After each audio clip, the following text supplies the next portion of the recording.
Buenas tardes. Para quien no me conozca, porque estoy en mi pueblo, los de mi pueblo no necesito presentación, me llamo Valeriano Sánchez Ramos, soy historiador y bueno, poco hay que decir. Desde 2013 fue la primera vez que toqué el tema de Lorenzo Ferrer, lo publiqué en una revista que tiene el Centro de Estudios que tiene Berja, en el 2013, y a partir de ahí vino mi buen amigo Alfonso Viciana, que me acompaña aquí. Él trabaja en Costas, en Almería, y aparte de ser geógrafo, es también novelista. Le gusta escribir novela y buena. Y un día hablando con él, tomando café en Almería, me dice: dame alguna historia que tenga interesante, y yo de ahí saco una novela. Y yo le dije: mira, pues hay una historia de uno de mi pueblo que yo escribí en el año 2013, hace ya unos años, mírala y a lo mejor te documentas, y si te hace falta algo, pues de ahí puede salir una novela. Él empieza a trabajar los documentos y empieza a llamarme, oye, y en el frío ¿cómo se vestían? Y los barcos cuando tienen hielo, no sé qué, y me iba haciendo preguntas. Y esto ya fue una costumbre que, si les digo que estuvimos hablando un año entero, ya con una ansiedad, que eran las 6 de la mañana del sábado, me acuerdo que eran los sábados, luego se prolongó también a los domingos, y sábado y domingo, pues estos días, oye, que te voy a hacer unas preguntas. No escribía, yo le mandaba fotos, pues mira, los barcos son de esta manera y tal. Lo que en principio era ayudar a un amigo a hacer una novela, se convirtió en la indagación y la investigación de algo más serio que va previo a la novela, que es la investigación. Y Alfonso empieza a concluir: pero ¿pudo hacer este hombre esto? Es que yo estoy viendo ahí unas cosas raras y tal. Oye, y me puso a mí también en duda. Ya me piqué, empiezo a investigar más, se pica, empieza a investigar, vamos picando. La novela quedó en el cajón, tenía una escrita, casi que la iba ya a llevar a imprenta. Me la vuelvo a leer y le digo: Alfonso, te voy a dar un consejo. Guarda el manuscrito de la novela en el cajón, guárdalo en un cajón, la novela tiene que esperar, porque creo que es más importante saber esto, porque esto tiene más enjundia de lo que parece, ¿no? A partir de ahí olvidamos un poco la narrativa y la literatura y empezamos lo que es la investigación, las destrezas, las que nos podemos mover un geógrafo que trabaja en cosas de costa, y un historiador que es, bueno, que trabaja o es especialista en el siglo XVI y XVII, ¿no? Y concluimos que se había hecho la historia, había envuelto la historia de Lorenzo Ferrer Maldonado, estaba envuelta en una nebulosa muy extraña, en la que fuimos como las pequeñas muñequitas estas rusas, matriuscas creo que se llama, destapábamos un secreto y había otro secreto dentro, destapábamos el secreto y salía otro secreto, y no creo que tengamos todavía todos los secretos descubiertos de un personaje de mucha categoría, ¿no? He de decir que en principio ni siquiera su nacimiento estaba claro. En principio se le creía natural de Guadix. Luego explicaré el por qué es tan importante la ciudad de Guadix en la historia de este personaje, que es tanto virgitano como accitano. Yo decía que no, yo decía que era natural de Berja, aunque es verdad que es recriado con toda su familia en Guadix, pero que incluso el nacimiento estaba equivocado. Esto me llevó a mí a otra batalla personal con la Real Academia de la Historia en Madrid, hasta que por fin en sesión plenaria, eso se decide en sesión plenaria, no lo decido yo, lo deciden los académicos de Madrid, y os puedo asegurar que hay gente muy aguda a la hora de decidir esas cosas, pero en sesión plenaria de la Real Academia deciden aceptar por los documentos que le presentaban, que era de Berja, y a partir de ahí se ordena, el gobierno español ordena que en el diccionario biográfico de España, que es un diccionario que lleva el gobierno de España, se incluya a Lorenzo Ferrer, en el que se habla de Berja y de Guadix a la limón. A partir de ahí viene la segunda batalla, que es luchar con posiblemente la institución más prestigiosa que tiene España en temas geográficos, que es la Real Sociedad Geográfica de España, en la que nos aceptan a Alfonso y a mí un trabajo que está publicado, está en la red y se puede ver. A partir de ahí yo hablo con un centro de estudio de Guadix, en la que tengo interés en decir que hay mucho más de Guadix sobre este personaje y que creo que es interesante, y el Centro de Estudios Pedro Suárez de Guadix me acepta 2 trabajos que también han sido publicados. Es decir, lo que les vamos a contar a ustedes con todo lo que les estoy diciendo es que todo lo que le contamos ha sido ya pasado por los filtros de la universidad, no entendiéndola como universidad, que sí también, sino en la universidad de gente que piensa y que debate, y en donde nos batimos el cobre, científicos, para decir si esto es sí y si es no. Y actualmente en el concepto universidad, de universitas, el concepto universidad, la comunidad científica no dice no a nada, absolutamente nada de lo que se ha dicho. Antes, al contrario, las instituciones más prestigiosas españolas, Real Academia de la Historia como la Real Sociedad Geográfica, avalan y publican los estudios referidos a Lorenzo Ferrer Maldonado. ¿De acuerdo? Hoy se hace por primera vez justicia histórica con un personaje.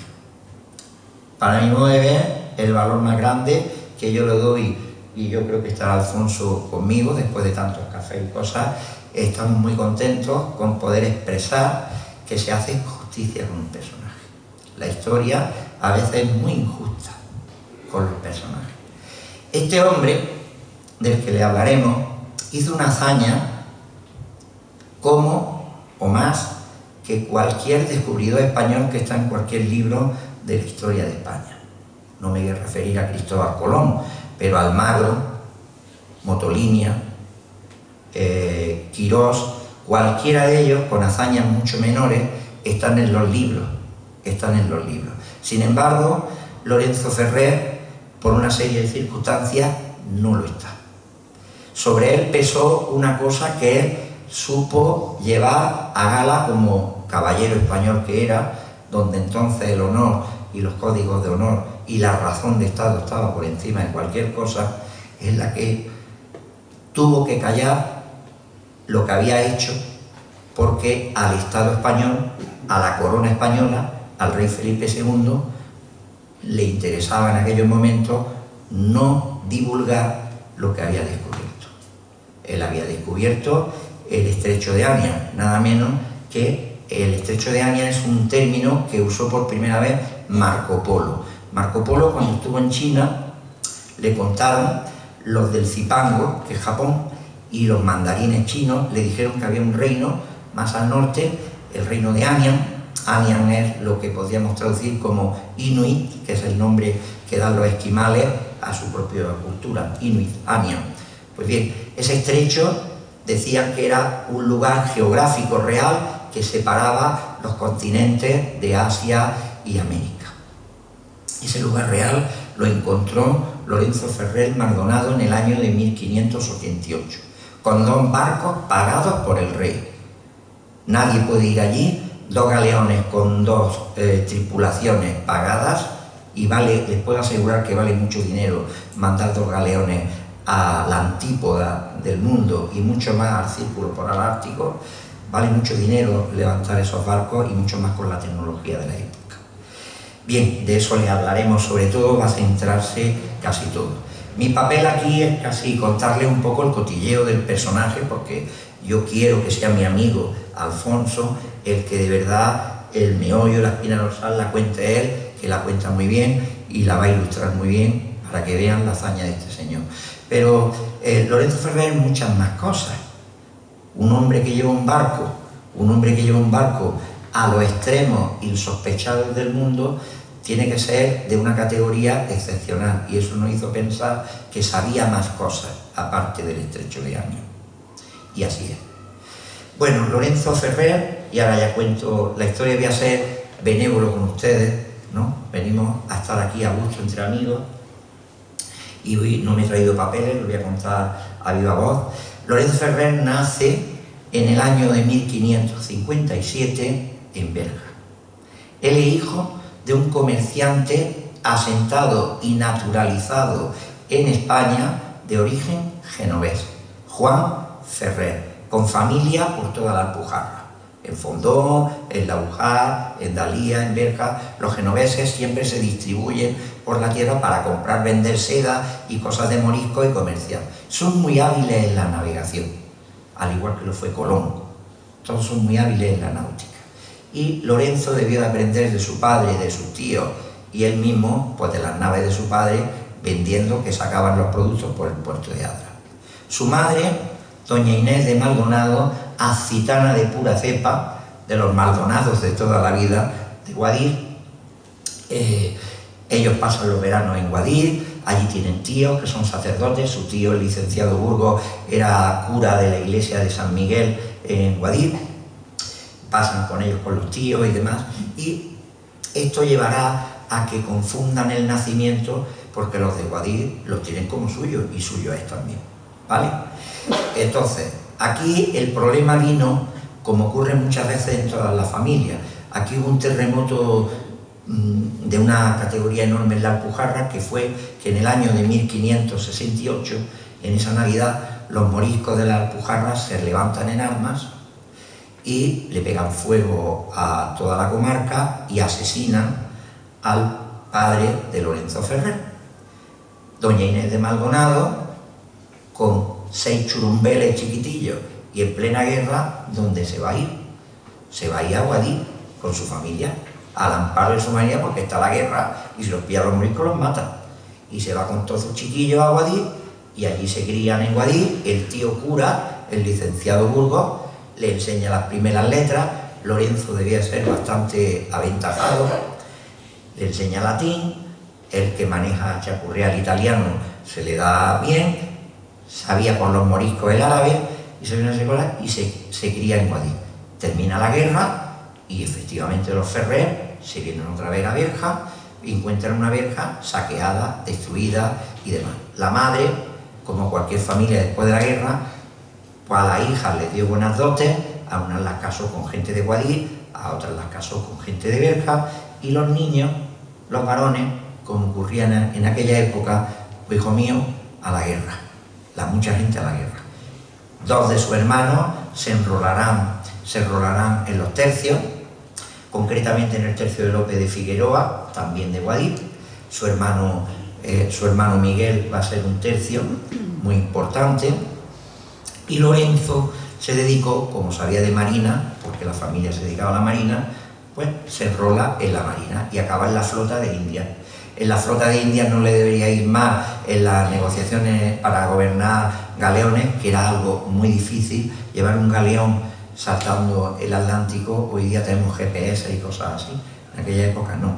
Pues bien, no le debería ir más en las destrezas que los españoles están descubriendo en el arte de navegar por las estrellas, que pronto va a ser nombrado capitán de la flota e incluso se va a trasladar de la flota del Atlántico a la flota del Pacífico, lo que llamamos galeón de Manila o el galeón de China, y Lorenzo Ferrer aprende ese oficio. Él, cuando ya viene de capitán, se viene y en un verano que está en Guadix, pues se casa con una gitana. La conocería, Luciana Doncel, se casa con ella, con la de Guadix, y deja a la mujer en Guadix y se enrola en la flota. Entonces los marineros, ya saben ustedes, que tardaban 2 o 3 años en volver. La dejó embarazada y se fue, como todos los marineros. Estuvo en un sitio lejano, no me callaré lo que hizo, era el año 1587, y cuando vuelve, en 1590, trae mucho dinero. Compra una casa en Guadix, compra otra casa en Berja, otra en Granada, lleva raudales. ¿Qué traía? No sabemos si eran pieles, si eran colmillos de narval, no sé lo que traía, pero traía dinero, traía bastante dinero. Decía que había tantos sitios, tal, pero la fecha, por geoestrategia, por razón de Estado, el rey decide que no puede contar lo que ha hecho. Lo que ha hecho, lo que ha descubierto, no puede contarlo. ¿Por qué? Lo cuento ahora en la razón de Estado, ¿verdad? Miren ustedes, Magallanes, si esto es América, Magallanes en el año 1525 descubrió lo que conocemos como Estrecho de Magallanes, es decir, permite pasar del Atlántico al Pacífico por el sur, ¿verdad? Eso es una hazaña sin igual, pero la corona española descubrió que al contar que hay una puerta por la que se puede entrar al Pacífico, vete aquí que los ingleses, sin Francis Drake, llegó, cruzó por ese sitio que dijo Magallanes, le pegó un palo al galeón de Manila, que lo dejó seco, no llevaba, la flota española del Pacífico no llevaba ni soldados, con eso Drake se compró un castillo y vivió toda la vida del palo que le dio al galeón de Manila. Cuando Lorenzo Ferrer dice que hay otro paso por el norte, que se puede pasar el Atlántico al Pacífico por el norte, el rey dice, esto no se puede contar. Y esto, majestad, casa de dos puertas, mala es de guardar. Eso decía Lope de Vega. Casa de dos puertas, mala es de guardar. Y ya la puerta de Magallanes había abierto el paso a los piratas. Unos piratas es lo que va a obligar a la corona española a tener que levantar todas las costas del Perú y de Chile llenas de castillos, tener que sufragar una escuadra de guerra, armar toda la flota española de las Filipinas hasta llegar a México, y eso fue una fortuna. Y el rey dijo, gastar otra fortuna diciendo que hay otro paso por arriba, esto nos van a volver locos los enemigos, mejor no contarlo. Esto se lo llevó en amargura toda su vida Lorenzo Ferrer, que vio, perdonad la expresión, voy a ser coloquial, que otros mediocres, que existen, toda la vida está llena de mediocres, que hicieron cosas mucho menores, de mucha menos valía que la suya, se llevaron el premio de haber descubierto una ciudad como Cozumel, que sería el caso de Almagro, se llevaron méritos, y otros por razón de Estado, por obligación al rey, se callaron. Por eso digo que a veces la justicia histórica va ahí. Lorenzo Ferrer se cayó e incluso la maquinaria del Estado español se puso en contra de Lorenzo Ferrer para esconder todos los planos, porque se filtraron planos de dónde estaba el estrecho y tal, y Lorenzo Ferrer, acatando la lealtad que debía a su rey, cayó. Cayó para que otros que dijeron que descubrieron la isla de Chiloé o que en el Paraguay descubrieron tal ciudad, que está bien, son descubridores, pero algo tan serio como el paso del océano glacial ártico, estamos hablando que hoy día saben ustedes que por geoestrategia Donald Trump quiere comprar Groenlandia, que si ya se está trabajando para esos barcos por todo el océano glacial. Esto, que actualmente ya es una realidad, debió de ocultarse. Los españoles sabían más de geografía de lo que nos dicen, y por razón de Estado se lo callaban. Él murió creyendo que estaba loco, se puso en marcha una maquinaria del propio Estado para tapar esa idea. Luego Lorenzo Ferrer, a mí me chocaba una cosa, decía, bueno, pues si este señor se ha inventado esto y está loco y ha descubierto esto, ¿por qué el propio Estado recurre a él como científico y lo tiene en juntas de Estado? Yo las he visto en Simancas, los documentos, en juntas de Estado tan sumamente importantes como la aguja fija. La aguja fija, por ejemplo, va a trabajar en una junta en la que, si les digo yo que 30 personas sabrían los conocimientos de matemáticas para evitar el nordesteo de las naves, o la longitud geográfica, que no se puede, un problema de matemáticas que no se puede resolver. Si estuviera María Ángela Aquino lo contaría mejor, ella es catedrática de matemáticas en la Universidad de Cádiz, lo que pasa es que tiene un familiar enfermo y no puede estar hoy aquí, sino ella, con la autoridad que da una catedrática de matemáticas, no lo hubiera dicho. Pero bueno, él está en una junta tan exclusiva, para que se hagan ustedes la idea, como decir hoy día Cabo Cañaveral cuando mandamos cohetes a la Luna, ¿no? La casa de contratación de España era un hervidero de científicos, y entre ellos estaba Lorenzo Ferrer. Nunca nadie le dijo nada, y cobraba del rey, hizo 2 o 3 vueltas al mundo. Yo lo he visto, lo último que van a publicar ahora en Madrid es un viaje que hace al canal de Mozambique para medir la ruta de los portugueses.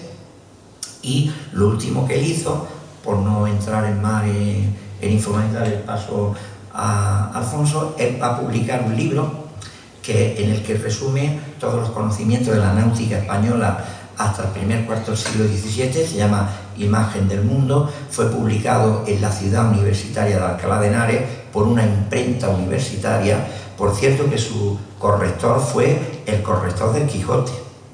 Si no lo saben ustedes, el libro que escribió Lorenzo Ferrer se lo corrigió y cuidó hasta el extremo la edición el mismo editor del Quijote. El mismo editor del Quijote.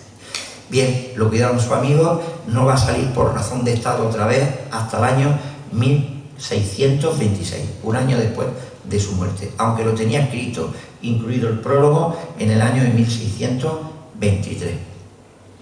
Lorenzo Ferrer no dejó descendencia, todos ellos fueron sacerdotes en Guadix. El último de ellos, Pedro, fue canónigo de la Catedral de Guadix hasta su muerte en 1652. Y además, como su padre fue intelectual, publicó libros. Sus hijos todos estudiaron en el seminario de San Torcuato y por tanto no hay descendencia porque, insisto, fueron eclesiásticos. Él, si luego hay ocasión y tiene interés, yo les cuento lo que quieran de esto. Simplemente le estaba contando de una forma un pelín coloquial muchas más cosas que el descubrimiento de Ania. Hoy solamente les vamos a traer un botoncito de muestra que es eso que llamamos que es la separación física de América y Asia. Tiene el mismo rango a nivel de historiadores que lo puede ser Magallanes.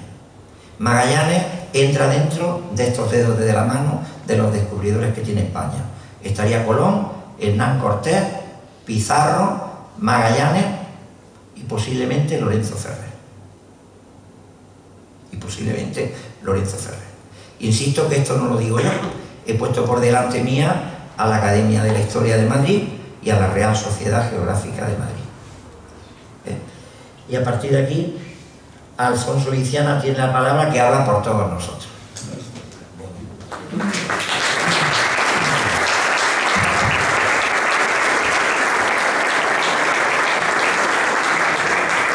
Bueno, buenas tardes, se me oye bien, sí. Buenas tardes, muy agradecido de estar aquí en Berja, este grandísimo pueblo de la provincia de Almería. Bien, yo me voy a dedicar a explicar el viaje que hizo Ferrer por un mar muy complejo hasta llegar a una tierra que en ese momento se consideraba ignota. Y le voy a dar pruebas muy evidentes que efectivamente demuestran que este marino, este capitán de la Marina Española, llegó al estrecho de Ania, actualmente llamado de Bering, mucho antes, 140 años antes que el propio Vitus-Bering. Bien, Lorenzo Ferrer Maldonado se supone que parte de Lisboa en febrero de 1588 a bordo de dos naves, la Santa Ana y la Esperanza, poniendo proa hacia el noroeste a una velocidad más o menos que hemos estimado de 4,3 nudos, es decir, 8 km/h. Hacia el día 22 de febrero alcanza el cabo Farewell y se interna por el estrecho de Davis, siguiendo la costa oeste de Groenlandia, empujado hacia el norte precisamente por la corriente marina que asciende por este mar, tal y como hizo muchos años después el explorador noruego Roald Amundsen. Bien, a la latitud de todo esto son tierras ignotas. A la latitud de 73 grados norte la expedición observa columnas de humo de las que se deduce que esta costa está habitada. Pues fíjese por dónde. Se trata precisamente del archipiélago de Upernavik, precisamente la zona más poblada de Groenlandia desde la antigüedad. Bien, esa sería la ruta de Ferrer desde Portugal, salió desde Lisboa, hasta su llegada al actual estrecho de Bering. Bien, al finalizar este estrecho entre Groenlandia y ya Canadá, Ferrer relata que hay dos bocas. Una hacia el este-noreste que no hay que tomar porque lleva de nuevo hacia el Atlántico, y otra a la izquierda hacia el oeste, y esa es precisamente la que hay que navegar poniendo proa hacia el noroeste hasta alcanzar los 75 grados de latitud norte. Bien, también indica en su memoria que el trayecto recorrido tiene un largo de 290 leguas, de ese primer tramo que estamos hablando, es decir, unos 1850 kilómetros, que es precisamente la longitud de este brazo de mar. Bien, desde esa posición Ferrer infiló el estrecho de Lancaster, puso rumbo hacia el oeste a lo largo de 350 leguas más, cruzando posiblemente los canales de Barrow, Vizconde de Melville y MacClure.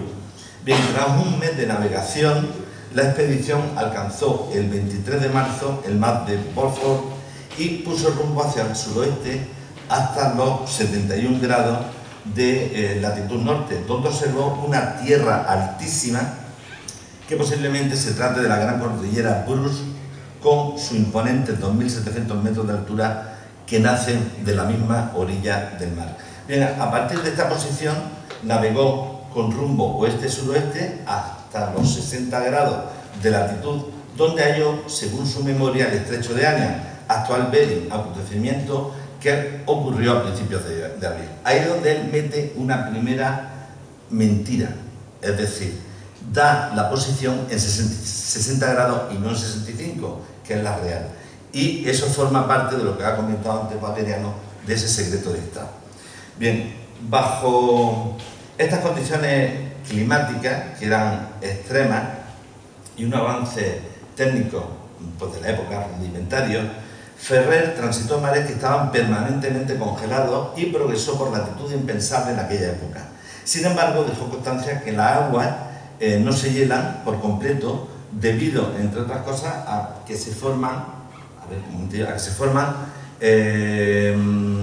o sea, la agitación del agua hace que haya intensas corrientes y no se forma la banquisa con toda su plenitud, es decir, con toda su dureza y espesor. Es decir, él nos hablaba que se daban las galletas de hielo, o pancake en inglés, los leads y las polinias, que son canales de agua abiertas que sin duda facilitarían la navegación. Pero ¿bajo qué condiciones climáticas navegó Ferrer cuando realizó su viaje? Como se sabe, las aguas del Ártico son las más difíciles de navegar del planeta por permanecer prácticamente heladas durante todo el año. De ahí viene, entre otras cuestiones, que este viaje haya sido considerado un fraude durante siglos, un periplo apócrifo ideado por un falsario, pero sin embargo, y como os voy a demostrar, nada más lejos de la realidad.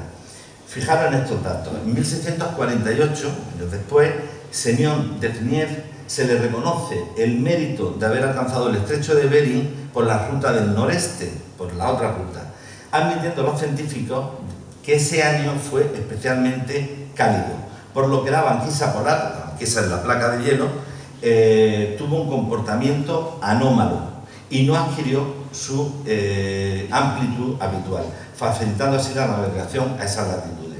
En junio de 1596, solo 8 años después de Ferrer, Wilhelm Barents también obtuvo de la comunidad científica internacional el reconocimiento de descubrir el archipiélago de Svalbard a casi 80 grados de latitud norte.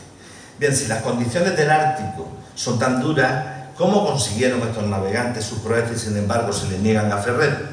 Vamos a detenernos en este aspecto por la gran importancia que tiene para nuestra investigación. Entre los siglos XVI y XVIII tuvo lugar en Europa lo que se ha venido a denominar la pequeña edad del hielo. Este fenómeno produjo una bajada muy importante de las temperaturas en el norte del continente europeo, prácticamente hasta casi el sur del continente europeo, y bueno, pues hubo fuertes hambrunas porque se perdieron la mayoría de las cosechas durante muchos años seguidos. Cabe preguntarse qué es lo que motiva este fenómeno. Según la prestigiosa revista norteamericana Science Advance, lo provocó el ascenso masivo de aguas cálidas desde los trópicos hasta el Ártico, por un comportamiento anómalo en las manchas solares que modificaron el normal intercambio de agua en estas latitudes. Bien, esta llegada de grandes volúmenes de agua cálida causó una importante pérdida de hielo ártico que va a migrar hacia el sur, provocando un inusual enfrentamiento en el agua del Atlántico Norte. Bien, con ello quiero decir que los ritmos técnicos que impuso la denominada edad del hielo estuvieron estrechamente vinculados con el espesor y la extensión de la banquisa, de modo que cuanto más frío hacía en Europa, menos frío hacía en el Ártico. Si comparamos esta reciente aportación con los datos de la American Geophysical Union sobre la superficie histórica de la banquisa ártica, comprobaremos que los periodos de menor hielo se corresponden con los últimos años del siglo XVI. Ahí tenéis, perdón, del siglo XVI. No, ahora. Vale, del siglo XVI, siendo precisamente el año 1587 y 1588 especialmente frío en el continente. Bien, este notable descenso térmico tiene relación, como ya se ha dicho, con un anómalo calentamiento en el Ártico. Según este último estudio, este estudio del American Geophysical Union, durante estos años la banquisa alcanzó 9,4 millones de kilómetros cuadrados, cuando la media histórica se sitúa en 13,3 kilómetros cuadrados. Con ello quiero decir que cuando Ferrer realiza el viaje en 1588, por el paso del noroeste hasta el estrecho de Bering, la banquisa ártica había perdido aproximadamente un 30% de su espesor y extensión.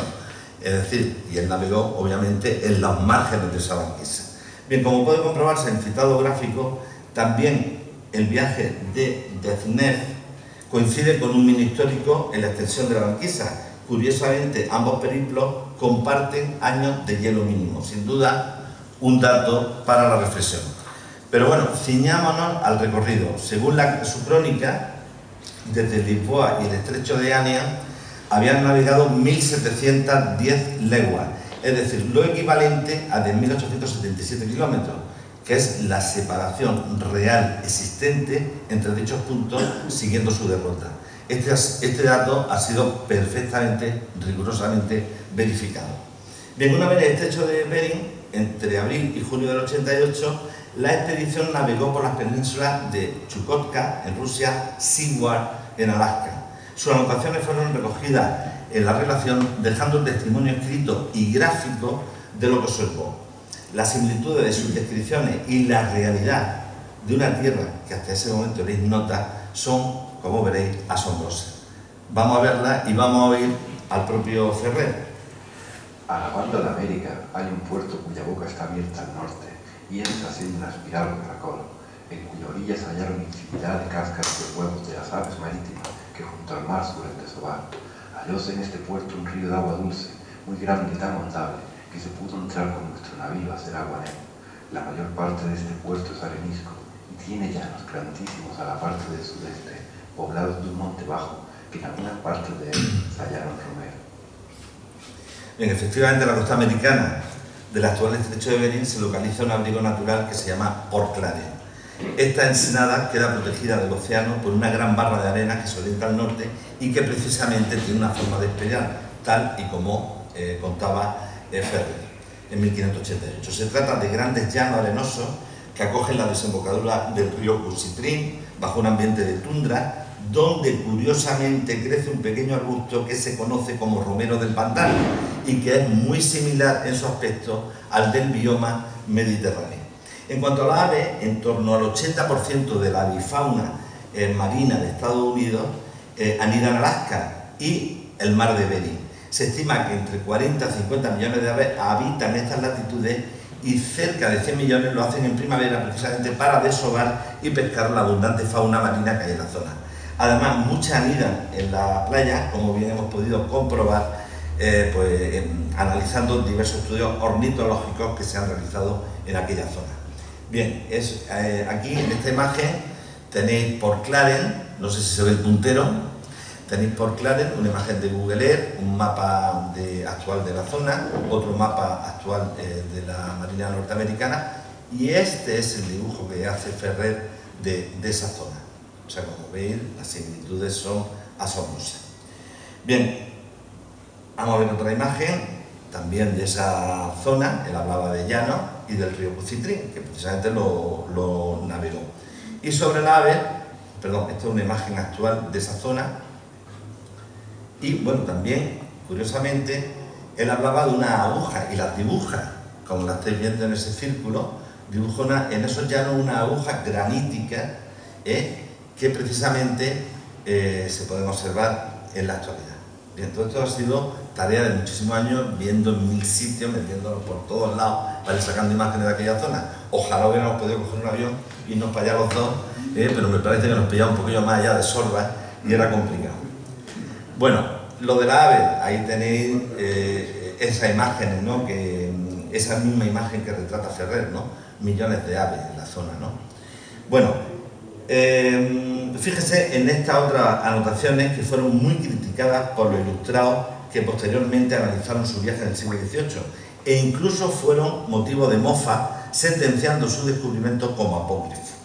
Os pongo las palabras de Ferrer. En el río que entra en el puerto y en otro que hay más abajo, a la banda del suroeste, hay muchos y grandísimos árboles, y los más de ellos frutales, de buena fruta, y algunas semejantes a las de España.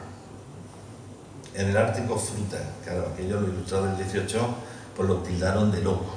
Ferrer habla de uva, habla de manzana, habla de pera, habla de frutas silvestres y otras frutas que no eran conocidas. Si analizamos la vegetación que se da en la península de Segua, un área de transición entre los biomas de la taiga y la tundra, vemos que en este ecotono, que es la zona de transición, la diversidad de especies vegetales es considerable.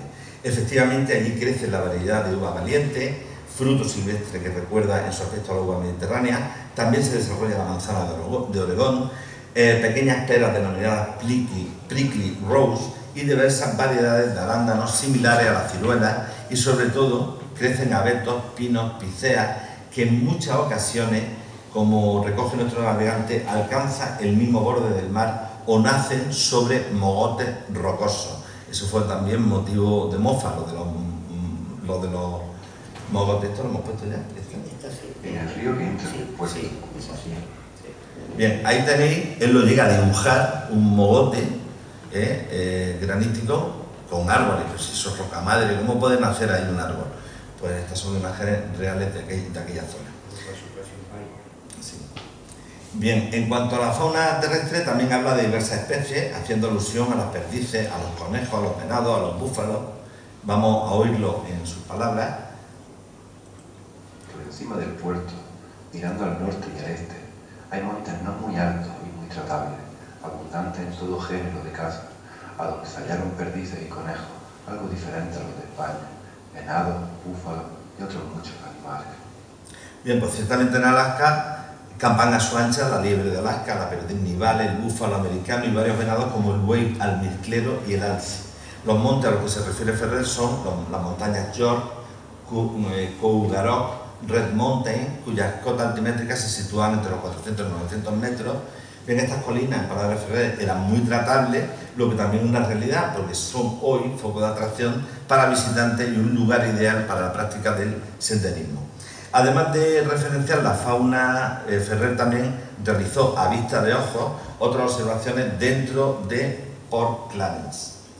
Bien, tenéis esas montañas que se podían transitar y cazar en ellas. Y bien, hizo esta otra observación. La mayor parte de este puerto es arenisco, particularmente a donde se hace este río y a donde baten las corrientes, mas por la banda del norte tiene un abrigo de peñas cortadas de más de 2 picas en alto, sobre las cuales se hace un sitio llano, largo y angosto, al cual circunda el mar, dejándole un poco de tierra firme por la banda del este. Bien, efectivamente la zona es arenosa y en su parte norte aparece un abrigo con escarpas de 6 metros de altura, a cuyos pies se desarrolla una zona llana. Se trata de Brevin Lagoon y Grand Lake Harbour, que son 2 lenguas costeras descritas perfectamente en el año 1588. En cuanto a la fauna, bueno, esta es la misma imagen, ampliada. Bien, en cuanto a la fauna marina, nuestro capitán hizo las siguientes observaciones. El mar es abundantísimo de pescado y de todo marisco, muy bueno y sabroso, aunque mayor que el que acá conocemos, porque se tomaron cangrejos de media braza de través, siendo los de nuestras costas no mayores que la palma de la mano. En la parte de Asia, frente al puerto, se hace un remanso de agua del mar, a donde hay un cañaveral muy grande, de carrizos que nacen dentro del mismo agua, en el que se realizó la mayor pesquera de todas aquellas partes. Allí se mataron muchos pescados, algunos conocidos como corvinas, congrios y lenguados. Viéronse pasar grandísimos pescados, los que iban del mar del sur al mar del norte, y entre ellos se conocieron ballenas y bufadores. Esto está sacado de su propia relación. Justamente en la costa asiática, frente a Port Clarence, se localiza una zona pantanosa que está colonizada por un cañaveral. Se trata del humedal del Orino, donde abundan los juncos palustres, lugar que además quedó perfectamente localizado en sus croquis. Aquí lo veis con una H marcada, esa zona que él está diciendo, justamente debajo de la nariz del cabo de Snef, después está la boca y después, bueno, esta otra hendidura, que es donde lo sitúa y es precisamente donde se localiza ese... La brindilla, sí. Bien, muy importante es su reseña sobre los cangrejos. Por el mar de Bering vive el cangrejo rojo gigante de Alaska, el king crab, que es un crustáceo endémico de este lugar jamás antes referido y cuya descripción se ajusta fielmente a la realizada por nuestro protagonista. Bien, lenguados como las limandas, corvinas blancas o el burbot, que es un pez alargado similar al congrio, también fueron anotados por Ferrer. Pero lo más importante, o lo más sorprendente, es que no solo alude a las ballenas jorobadas y grises, sino que describe su ruta, la cual coincide con los movimientos migratorios de estos cetáceos en la actualidad. Bien, otras referencias muy llamativas, si no se ha visto nunca ese lugar, son sus descripciones topográficas. Habla de una isla en medio del canal, de forma redondeada, aunque realmente son dos, las llamadas actualmente Islas Diómedes. En palabras suyas, bueno, ahí tenéis, perdón, que le he pasado, ese sería el king crab, un cangrejo que no se había visto jamás y precisamente en el siglo XVI se describe por primera vez. Bien, lo del paso de las ballenas y el paso migratorio también coincide con las observaciones que hizo Ferrer. Bien, aquí tenemos la isla. Tiene el estrecho en medio de sí, un gran peñón o isla de una peña tajada de 3 estadios de altura, poco más o menos, y es de forma redondeada. Bien, como se puede ver en la cartografía actual, no solo acierta en su aspecto, sino que indica sin equivocarse su altura aproximada. Aunque solo menciona una isla, sin embargo dibuja 3 en una situación muy similar a la realidad. Se trata de la isla Diómedes, que hay una mayor y otra menor, y del islote Fairway Rock. Bien, ahí lo tenéis, las 3 dibujadas y las 3 de la realidad. Y justamente en línea con esas formaciones que antes había dicho y con esa lengua de arena. Bien, siguiendo su memoria, hace otra observación. A la banda del este de la boca del estrecho hay un grande y hermoso río, de linda agua y de muchos árboles, a donde hicimos agua, porque allí tiene un mediano abrigo con 2 grandes peñones que se hacen en una ruta. Hay otro río una legua antes de llegar a este, de buena agua, aunque carece de árboles. Bien, con esta observación Ferrer describe la zona norte del estrecho, en donde encontró la bahía de Scholz y el río Buckland, así como la península de Choris. Allí se percató de la entrada a un fondeadero donde se desarrollan las puntas Elephant e Igloo, que también dibujó en sus croquis. Bien, estos lugares no fueron descritos hasta el principio del siglo XIX por el viajero alemán von Kotzebue. Bien, Ferrer también alude a la batimetría del estrecho de Bering, señalando la existencia de bajíos en la parte asiática. Efectivamente, las actuales cartas náuticas nos advierten, ahí lo tenéis, nos advierten de la existencia de esos bajíos, de esos escollos submarinos que hacen muy difícil la navegación. Eso es, lo he dibujado yo, sobre más o menos donde él lo sitúa, siguiendo sus croquis, y lo que os enseño ahora es la realidad. Esta es una carta náutica de la zona, donde precisamente en los sitios que señala Ferrer están esos escollos submarinos que impiden la navegación. Bien, de igual modo, el almeriense señaló la mayor altura del cabo de Snef en Rusia frente al cabo Príncipe de Gales, que es la zona americana. Como sabemos, el estrecho de Bering está jalonado en sus márgenes por estos 2 promontorios, siendo de mayor altimetría el cabo ruso, al elevarse 804 metros sobre el nivel del mar, frente al americano, que solamente lo hace 162 metros. No menos interesante resultan sus datos sobre los picachos rocosos en las montañas del lado asiático o de la presencia de un cerro blanco en estas costas. Bien, sus observaciones coinciden con milimétrica exactitud con la relación de este remoto enclave. Y aquí me gustaría detenerme porque, bueno, ahí tenéis la silueta actual, según Google Earth, del cabo de Snef, cómo lo dibujó Vitus Bering y cómo lo dibujó Ferrer. O sea, está muy claro quién estuvo primero. Y lo que os decía, él hablaba de paredes verticales en el lado ruso, que eran muy ariscos, era muy difícil de subir a él, y esto es donde me quiero detener. Esto es una perspectiva que él hace del estrecho Y si veis este mogote de roca, llega a dibujar una pequeña mueca sobre dos sillares en la parte anterior de ese hito rocoso. Aquí se ve con más detalle y esta es la realidad. Esta es la realidad. Esta foto, muy mal hecha porque, en fin, no hemos estado allí como hemos dicho, pero esta foto está sacada de esa zona, justamente. Y se llega a ver hasta la mueca que él dibuja en 1588.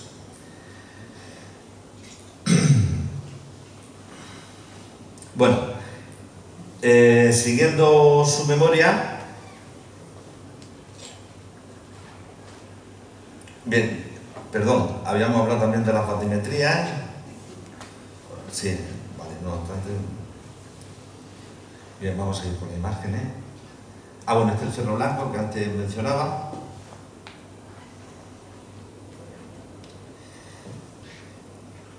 Bien, Ferrer también alude con bastante acierto sobre los aspectos meteorológicos y oceanográficos de la zona, al dejar escritas anotaciones que coinciden perfectamente con los flujos del norte y del noreste en esa zona.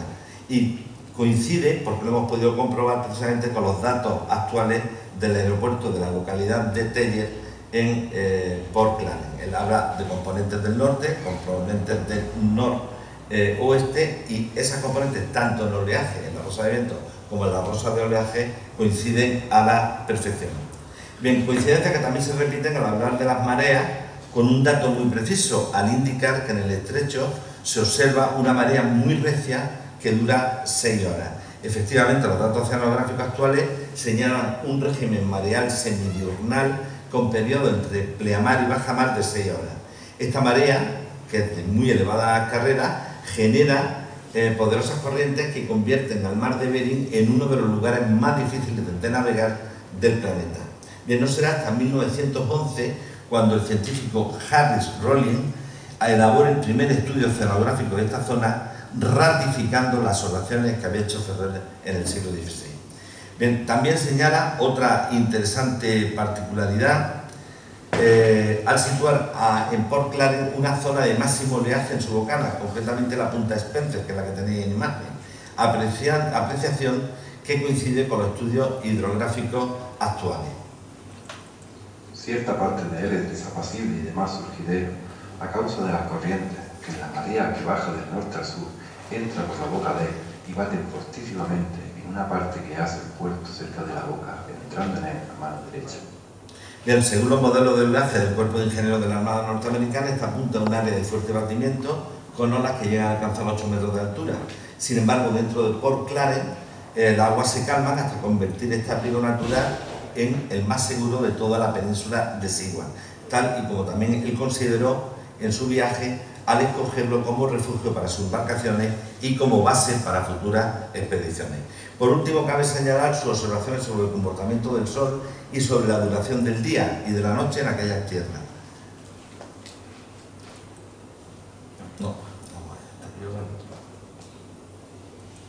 Cuando llegamos a cortar el círculo polar ártico, que se hace en 66,5, y comenzamos a no perder el sol de vista, ni jamás se cubrió por el horizonte. Bien, llamado día solar, este fenómeno se observa en el círculo polar ártico en primavera y verano. El sol queda permanentemente tendido en el horizonte, siendo visible las 24 horas del día. Bien, a tenor de lo expuesto, ya no voy a poner más coincidencias, creo que son suficientes, aunque tenemos más y seguimos sacando más leyendo su redacción. Bien, la narración del navegante español es extraordinariamente sorprendente, ya que muestra una geografía física perfectamente identificable con el área boreal. Si consideramos que en 1588 esta tierra era ignota y nadie, insisto, absolutamente nadie había estado allí, pues es difícil no aceptar la presencia de Ferrer en el estrecho de Ania, sabiendo que todo lo descrito se interrelaciona entre sí dentro de un coherente discurso geográfico. Bien, como ha dicho Valeriano, esto quedó larvado en el tiempo, perdido en el tiempo, fue un silencio sostenido, y él la presenta al rey, al Consejo Real en 1609, pero estuvo oculta en los archivos oficiales hasta que fue rescatada por el cronista de Indias Juan Bautista Muñoz al realizar precisamente en el siglo XVIII el rey Carlos IV un encargo a este cosmógrafo para la redacción de una historia de la Armada Española. En el acopio bibliográfico que realizó este erudito, este historiador, pues apareció precisamente la memoria de Ferrer. Bien, ¿por qué había estado escondida? Porque Ferrer, además de lo de secreto de Estado, se granjeó grande enemigo en la corte de Felipe III al posicionarse del lado del duque de Lerma y de don Rodrigo Calderón. Su mayor detractor fue García de Silva Figueroa, quien analizó su memoria antes de ser presentada ante el rey. Antes me había dejado estas imágenes, estos son sus croquis de la zona y los lugares que visitó. Y esta es la realidad actual del estrecho de Bering y los lugares que precisamente describe Lorenzo Ferrer. Bien, como digo, el valido y el valido del valido eran amigos de Ferrer. Cuando ellos caen, pues cae precisamente todos los logros que había conseguido el marino virgitano. Y se rescata su memoria por orden de Carlos IV y se le pide precisamente a de Silva y Figueroa que la analice, y él es la que le dice al rey que aquello no tiene sentido, que aquello es un loco disparate y que este hombre es un desvergonzado, ¿no? y un charlatán. Bien, con semejantes calificativos no es de extrañar que su memoria durmiese el sueño de los justos durante 180 años. Este fue el primer paso en la construcción de la imagen peyorativa que se ha mantenido en el tiempo de Ferrer y de su largo viaje a lo largo de la historia. Bien, el segundo paso vino de la mano de dos grandes marinos españoles, Alejandro Malaspina y Martín Fernández Navarrete. Vamos a ver cómo ocurrió. Retirada la memoria de circulación en 1609, no fue hasta noviembre de 1790 cuando de nuevo se va a analizar esta memoria, pero esta vez fuera de nuestro país, por el prestigioso geógrafo francés Jean-Nicolas Boaché. Dentro de una minuciosa revisión, Boaché realizó una apasionada defensa de ella ante la Academia de las Ciencias de París, dando veraz por veraz el viaje de Ferrer. Con tal convencimiento lo hizo que solicitó precisamente el cambio de nombre desde el estrecho de Bering al de estrecho de Ferrer, a la vez que requirió que se rescatara la memoria de este magnífico explorador español. Bien, llegados los ecos de esta noticia a la corte de Carlos IV, el rey pidió al ministro de la Marina, Antonio Valdés, que se analizara la disertación de Boaché y el viaje de Ferrer. El encargo recayó en Malaspina, quien partió hacia Alaska en mayo de 1791 en busca de ese supuesto lugar que describía Ferrer y que nunca encontró, porque el tope que tenía que ascender de latitud norte a los 60 grados y realmente el estrecho estaba a 65 grados, tal y como lo había encristado precisamente Ferrer. Pero bien, la losa definitiva para Ferrer, en su aspecto negativo, vino de la mano de Martín Fernández Navarrete. Este prestigioso historiador arremetió contra nadie, contra su memoria y su persona, perpetuando hasta hoy el carácter apócrifo del descubrimiento, como digo, o como decimos, por falta de investigación. Sus conclusiones se dieron a conocer en 1800 en la Real Academia de la Historia. Para Navarrete, Ferrer fue un falsario, un embaucador, un mentiroso, un cuentista, un hombre sin escrúpulos que intentó engañar al rey con un viaje que jamás realizó. Su memoria era un periplo inventado de geografía imaginaria que llegó hasta el Consejo Real porque contó en la corte con los apoyos necesarios, en este caso el duque de Lerma y de Rodrigo Calderón. Un despropósito geográfico carente de rigor, repleto de errores y de descripción imposible que no admitía defensa alguna. Sus observaciones sobre la fauna, la vegetación, la topografía, el clima eran ridículas, un compendio de disparates que no se sostenían con los conocimientos del momento. Como vemos, Fernández Navarrete ha sido la mayor voz crítica que ha nombrado la historia contra Ferrer. A él dedicó gran parte de sus investigaciones, que fueron recogidas en la colección de documentos inéditos de la historia de España en 1840. Bien, en este ensayo arremetió de nuevo contra nuestro protagonista, al que volvió a tildar de charlatán, y a ello se sumó su disparatado invento sobre la aguja de marear para el cálculo de la longitud del mar, según él, desestimado por el propio Consejo de Estado. Para Navarrete, su deplorable obra póstuma, Imagen del mundo sobre la esfera, que ha estudiado una catedrática de Cádiz y habla de lo excepcional de ese libro, para él no merecía aprecio alguno. En definitiva, Navarrete fue a por Ferrer y lo consiguió, y sus logros y sus conocimientos han quedado en el olvido y tildados de falsario. Bien, pero siempre hay destellos de luz para una verdad oculta. Como ya se ha comentado, la recuperación del viaje de Ferrer para la historiografía se inició en 1790 con la disertación científica de Bourget ante la Academia de las Ciencias de París. Ello supuso el sometimiento de este viaje ante la Europa sabia del siglo XVIII, lo que abrió un debate revisionista en el que los ilustrados españoles siguieron negando sistemáticamente su veracidad. Para el geógrafo galo, la envidia y el odio de sus propios compatriotas fue lo que llevó al olvido a este explorador y a su descubrimiento. A esta nueva disputa se sumaron nuevas voces como la del geógrafo italiano Carlo Amoretti, responsable, ahí tenía los dos, responsable de la Biblioteca Ambrosiana de Milán.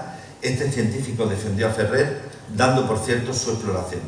Bien, en un tratado que escribió, el bibliotecario demostraba la autenticidad del viaje y afirmaba que Ferrer fue el primer navegante en atravesar el estrecho de Anián y el paso del noroeste, convirtiéndose en un decidido defensor de su expedición. Bien, según Amoretti, la corona española silenció y ocultó el descubrimiento para que no cayera en manos enemigas, hablamos de franceses, holandeses, ingleses, abriendo así la tesis del secreto de Estado, que es precisamente la que Valeriano y yo mantenemos en la actualidad. Pero a la vez que aparecían voces a favor, también aparecieron voces en contra, entre ellos la del alemán barón von Lindenau, que al conocer las conclusiones del italiano, pues se enfrentaron en varios discursos científicos, uno a favor, otro en contra. Bien, así quedó el estado de la cuestión hasta el siglo XIX, en que volvieron a surgir de repente nuevas personas que valoraron a Ferrer. Entre ellos está Tomás López, que en el siglo XVIII utilizó sus trabajos en diversas investigaciones. También el duque de Almodóvar, presidente de la Real Academia de la Historia, rescató su trabajo y lo dio por válido. También, fijaros qué cosa más curiosa, el matemático francés Jean-Baptiste Morin, bien, se le presentó a la corte francesa del rey Luis XVIII todos los conocimientos de Ferrer y fueron aceptados por el propio cardenal Richelieu. Bien, muchos años después, otros ilustres científicos, Fernández Duró, Artiñano, también valoraron los logros, los conocimientos y el viaje de Ferrer.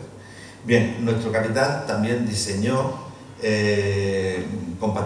compartimentos estancos para la navegación, cosa que no se generalizó en Europa hasta el siglo XIX, y también siempre, digamos que recomendaba para los viajes por zonas heladas el que se recubrieran las quillas con plomo. Es un antecedente de los rompehielos. Bien, pues todo esto quedó escrito en Imagen del Mundo sobre la Esfera de 1626, tratado que se distribuyó por la biblioteca especializada de nuestro país, estando actualmente considerado uno de los mejores libros científicos de su época. Con esto he terminado. Si hay alguna pregunta respecto al viaje, algo que os haya interesado, que queráis que repitamos, pues lo podemos, para eso estamos aquí. Muchas gracias.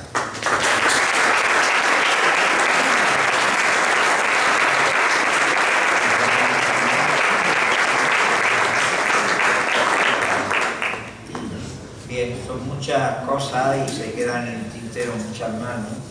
Bueno, las palabras, yo me remito nuevamente a las palabras con las que comencé.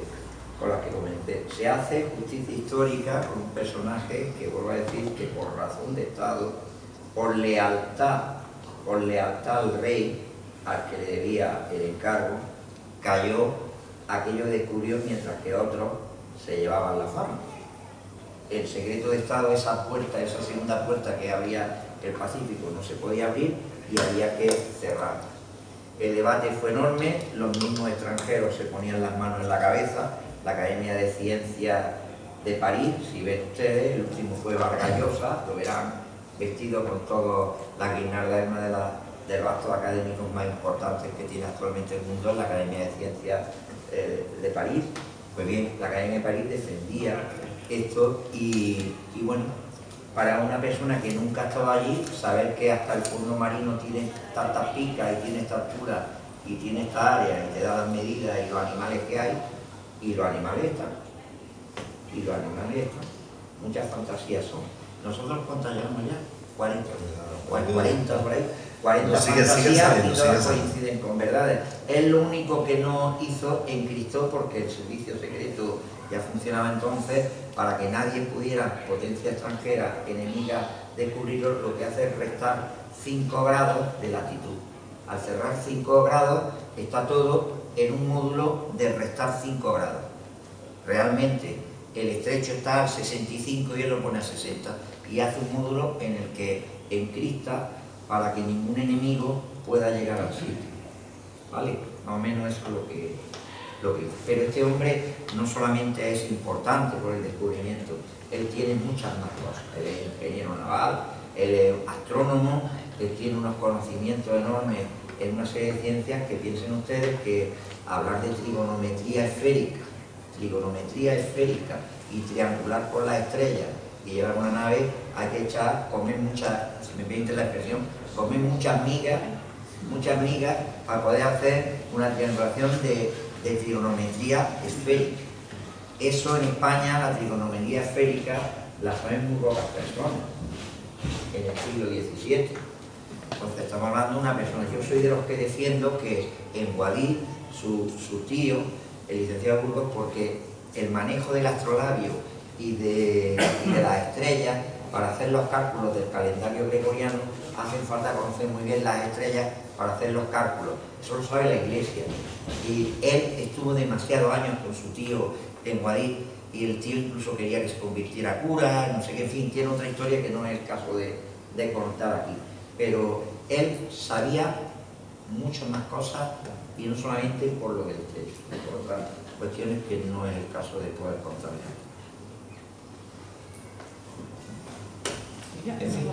Yo creo que sí.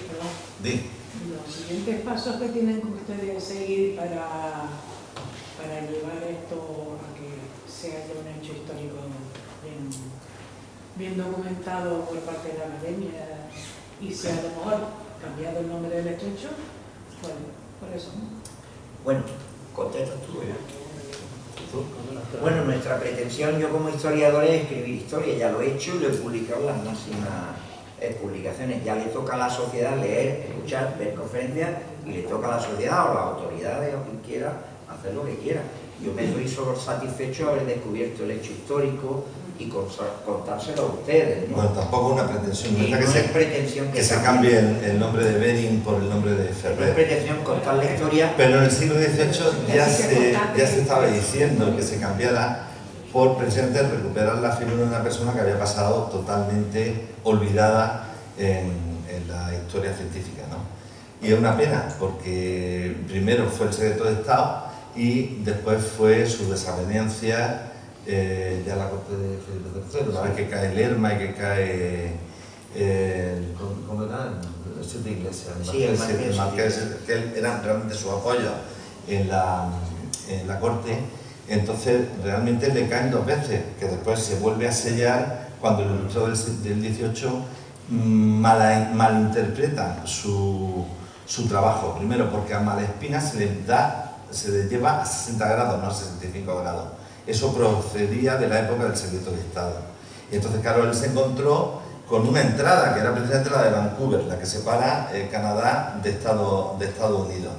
Pero claro, no se parecía nada a lo que él estaba describiendo, estaba 5 grados por debajo. El caso es que, bueno, ahí este hombre se le ocultó, se le olvidó, y bueno, por una casualidad, pues ha vuelto a resurgir. Y creo que estamos en lo cierto. Es más, estamos deseando que haya réplicas por parte de científicos también que pudieran rebatir esta teoría, pero es que creemos que tenemos mucha artillería en la actualidad como para poderla defender. Entonces, esa fue una pregunta que en una ocasión me hicieron en Radio Nacional de España, que si estamos tan convencidos de esta cuestión, y bueno, es que empezamos por una o 2 casualidades. El caso es que al día de hoy seguimos encontrando, es que en estos días que hemos vuelto a revisar esto, para este acto, yo he encontrado un islote que también él dibuja en el cabo Desnev en Rusia. ¿Y por qué lo dibuja así un islote minúsculo? Porque la navegación era de cabotaje. Entonces, precisamente, se iba de un cabo hasta el siguiente cabo, y muy ceñido a la costa. Por eso lo dibuja, porque para posibles navegantes es un escollo que siempre hay que salvar.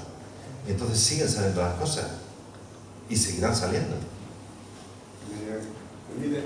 Sí, sí, por supuesto. Bueno, yo vamos allá. Buenas tardes a todos. Me presento para quien no me conoce. Soy el alcalde de Berja. Un honor, como podéis imaginaros.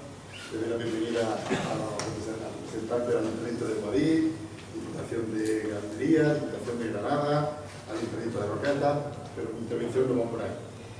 Hoy, en la mesa del Senado, hay una moción presentada donde hay una exposición de motivos basada principalmente en estudios que hoy aquí hemos conocido muchos, los conocía aparte, no todos, y uno de los puntos que presenta la moción confío en que saldrá adelante, porque creo que es importante, y dice así, el tercero de los puntos es impulsar la edición de lo que sea. Reconocer públicamente a Lorenzo Ferrer Maldonado como descubridor del estrecho de Bering en 1588, restituyendo su lugar en la historia de los grandes descubridores geográficos. Es una moción que está presentada ahora mismo a la mesa del Senado. Confío en que salga adelante, como público, porque tampoco creo que sea una cuestión, Andrea, si tiene conocimiento, Eric también. Confío en que salga adelante. Si sale adelante, pues eso va a ser realmente un espaldarazo de las instituciones españolas para reconocer realmente lo que Lorenzo Ferrer ha significado en la historia y ponerlo en su sitio. Pero también nos tenemos que sentir muy orgullosos los que estamos aquí hoy, porque vamos a hacer justicia 400 años después de su fallecimiento con una placa conmemorativa que, bueno, pues creo que su sitio es Berja, porque París también tiene mucha importancia en su trayectoria vital, pero bueno, creo que esté en las calles de Berja pues viene a hacer justicia y viene a hacer razón.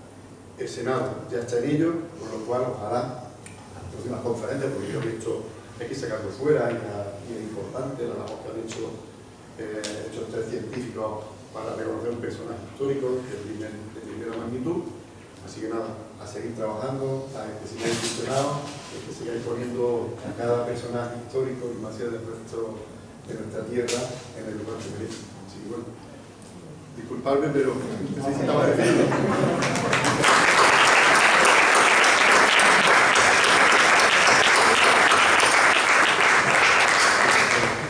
Pregunta, vamos a ver la pregunta. Sí. Bueno, en primer lugar, por supuesto, felicidades por el trabajo que habéis hecho, que es espectacular y no es fácil. Yo por la parte de Puerto Vale, no sé, que hay que buscar mucho, de que hay muchísimo tiempo y saber dónde buscar también, ¿no?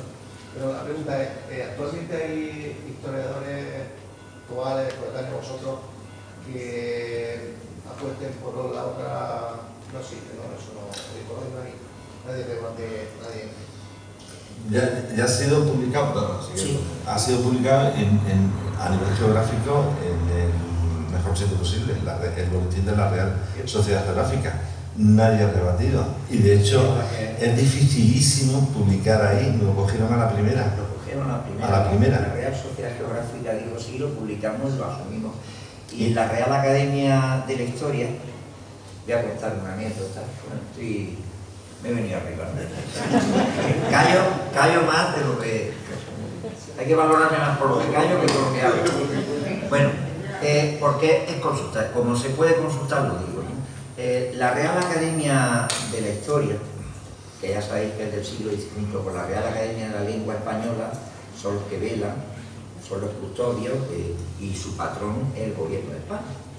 El Gobierno de España es el patrón de la Real Academia de la Lengua y de la Historia. Bueno, la Real Academia de la Historia a la condesa de Benalúa le tenía dada la biografía de una Jiménez de la Serna que hay en Madrid, le tenía dada la biografía de Ferrer, en la que ponía pues lo mismo de siempre, animales, cómo va a haber animales en el Polo Norte, eso no hay ninguna perdiz, va a haber perdiz allí y tal.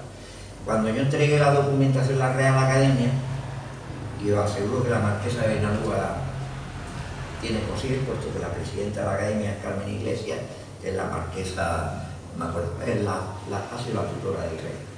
La academia me escribe y me dice: escriba usted la biografía, se la hemos retirado a la marquesa de Benalúa. Esto es público, se puede ver quién escribió antes y quién escribió después. La academia en sesión se reunieron y dijeron, votaron y dijeron, escríbalo usted. Y a partir de ese momento, la historia de Ferrer es decir, que si ya lo hace la Academia de Historia, por eso yo decía al inicio, esto es para debatirlo en universidad, no ha chistado ni Dios. El tema es que, por ejemplo, si habéis visto, hay una serie, no sé si era HBO de Netflix, que se llama Terror, que es el viaje famoso del siglo XIX para hacer el paso del noroeste. Se encuentra con unas condiciones tremendas en el Ártico. Y es cierto, el Ártico tiene unas condiciones meteorológicas imposibles de navegar. Pero tenemos dos estudios que avalan precisamente que en esos años la anomalía que hubo por la pequeña edad del hielo hizo que el Ártico sufriera un calentamiento similar al que está sufriendo ahora con el cambio climático. Entonces eso hace que fuera posible el viaje de Derner, el viaje de Vitus Bering y el viaje de Ferrer. Y de eso estamos convencidos, porque nos estamos apoyando en estudios de primer nivel de institutos norteamericanos y que cogen barras de hielo y saben cómo se comportaba y cuál era la extensión. Cuando navega Ferrer hay casi un tercio de banquisa menos. Entonces eso hace posible el viaje. Sin embargo, Amundsen no se encontró con esa situación. Amundsen lo intentó en dos. Claro, los datos no lo está aportando la NASA, no lo está aportando el Instituto Max Planck, no lo está aportando el propio aeropuerto, los servicios de la Marina Americana, y los datos concuerdan, y dicen lo que es. No nosotros, sino los datos. Simplemente dice esto, dice Ferrer. Esto dice un dato actual. Y lo que es contundente, porque las pruebas son incluso de los propios norteamericanos, que no son nuestras, o de los datos de hielo del Instituto Max Planck. Que ante eso es que es tan contundente que... Sí. ¿Cuántos kilómetros o millas significan 5 grados de latitud? 5 grados, lo que esconde él, en 5 grados, ¿cuánto puede ser? 700, 800, así, no 700, puede más, quizá 1000, unos 1000 kilómetros. Lo escondió. Entonces, no, pero él sabía perfectamente que estaba a 65. Él sabía que estaba ahí. Lo que pasa es que lo esconde porque en estas fechas que se está escribiendo, el servicio secreto holandés, sobre todo los holandeses, es muy fuerte. Pero es que hay una demostración. Él habla cuando pasa el círculo polar ártico. ¿Qué lo dice? Es que lo dice. Entonces cuando el sol nunca se tendía, o sea, nunca se metía. Él mete sin querer, no es consciente, y dice, y cuando cruzamos el círculo polar, se ha dicho 60, ahí se le escapa. Claro, y en esa época se sabía que era 65 grados el círculo polar ártico, con lo cual ahí está dando una de cal y otra de arena, está dando un dato, pero el de la relación ve que anduvo mucho más al norte. Pero bueno, yo creo que con las referencias de los animales y demás, eso queda más que claro. Por ejemplo, lo que he dicho, muy importante es lo del cangrejo. Es que el cangrejo fue lo que nadie lo que decidió nosotros fue el cangrejo, porque viendo cosas, hasta que caímos en la mano, en principio le tirábamos a muerte a Ferrer, ¿no? Esto está y mañana está, hasta que de pronto dice Ferrer, tengo un cangrejo que pescaba allí y tiene media vara castellana. Y entonces dijimos nosotros, es rojo y tiene media vara. Eso es un endemismo, no hay más que allí. No hay más que allí. Si nadie ha estado allí, ¿cómo sabe que hay cangrejos así? Y él, otra cosa es que habla de los bufadores. La palabra bufador llega a la Real Academia Española y el origen de que la adopte la Real Academia Española de la Lengua es precisamente Ferrer. Y así consta que la primera persona que utiliza la palabra bufador es Lorenzo Ferrer Maldonado. O sea, era todo un personaje. Lo que pasa es que bueno, sobre el que cayeron muchas losas y ahí ha habido que ir. Han ido cayendo losas en lo alto y ahí ha quedado. ¿Eh? Yo no le voy a poner otra, pero esta es de la que flota. Mil gracias, mil perdones por la paliza. Pero bueno, era necesario que tuvieran un poco para el acto que para nosotros es. Pienso que la sensibilidad que tiene el ayuntamiento es enorme y pienso que lo que he dicho, se hace justicia con un personaje histórico muy vilipendiado por por la historia, y muy fiel a lo que le dijo el rey, y él lo cumplió. Morirte sabiendo Cristóbal Colón o cualquier persona de estas, morirte sabiendo lo que él sabía y tener que callarlo por razón de interés de Estado, la verdad que lo honra también como miembro de la Marina Española que fue, que lo fue, él era capitán de la flota, y la verdad que lo honra también como persona que se debía al deber y así lo hizo, ¿no? Ya.